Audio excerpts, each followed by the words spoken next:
দায়িত্ব গ্রহণের পর বিভিন্ন দেশের সরকার প্রধান টেলিফোনে এবং শুভেচ্ছা বার্তা পাঠিয়ে আমাকে অভিনন্দন জানিয়েছেন।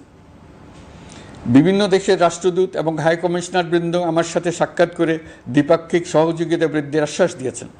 আমার অনুরোধে সংযুক্ত আরব আমিরাতের 57 জন বাংলাদেশি যারা ফ্যাসিবাদ বিরোধী বিক্ষোভে অংশগ্রহণ করায় বিভিন্ন মেয়াদে কারাদণ্ডে দণ্ডিত হয়েছিলেন, তাদের সাধারণ ক্ষমা ঘোষণা করেছেন সে দেশের সরকার।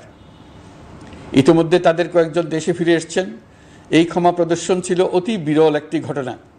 এই জন্য আমি সংযুক্ত আরব আমিরাতের রাষ্ট্রপতি শেখ মোহাম্মদ বিন জায়েদ আল নাহিয়ানকে ধন্যবাদ ও কৃতজ্ঞতা জানিয়েছি আপনাদের সবার পক্ষ থেকে।